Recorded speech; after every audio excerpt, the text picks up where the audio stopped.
Makeup tricks பத்தி பார்க்கலாமா? Third makeup tricks. இந்த மாதிரியான ஐலைனர்ஸ் ரொம்ப ட்ரை ஆயிடுச்சு, நம்ம எப்போதுமே ஓப்பன்ல வைக்க மாட்டோம். பட் ஆனா இருந்தாலும் ட்ரை ஆயிடுச்சு அப்படின்னா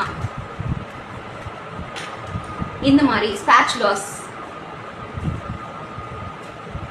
லைட்டனா எடுத்து மேக்கப் பிளெண்டர் இதை நம்ம யூஸ் பண்ணும்போது நமக்கு நல்லா ஒரு கன்சிஸ்டன்சி கிடைக்கும்.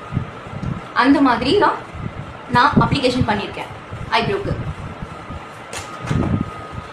இந்த மாதிரியான மேக்கப் ட்ரிக்ஸ், மேக்கப் டெக்னிக்ஸ் நிறைய கற்றுக்கணும்னா master online live session March 11 conduct பண்ணியிருக்கேன்.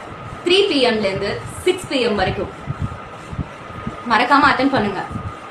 ரெஜிஸ்ட்ரேஷன் பண்ணிக்கிறதுக்கு காண்டாக்ட் பண்ணுங்க. மேக்கப்பை ஆன்லைன்ல கத்துக்க முடியுமான்னு கேட்டா கண்டிப்பா கத்துக்க முடியும். ஆனா பிராக்டிஸ் செஷன் இல்லாம கம்ப்ளீட் பண்ண முடியுமான்னு கேட்டா கண்டிப்பா முடியாது. ஒரு ஆன்லைன் செஷனா இருந்தாலும், ஒரு ஆன்லைன் கோர்ஸா இருந்தாலும், என்னதான் நம்ம ஆன்லைன்ல நிறைய படிச்சு தெரிஞ்சுக்கிட்டாலும் கத்துக்கிட்டாலும் ஹேண்ட்ஸ் ஆன் ப்ராக்டிஸோட நம்ம போர்ட்ஃபோலியோ எக்ஸாம்ஸ் அந்த மாதிரியான விஷயங்கள் நம்ம கம்ப்ளீஷன் பண்ணும்போது தான் நமக்கு பர்ஃபெக்டான ஒரு மேக் ஓவர் ஆர்டிஸ்டாக முடியும்.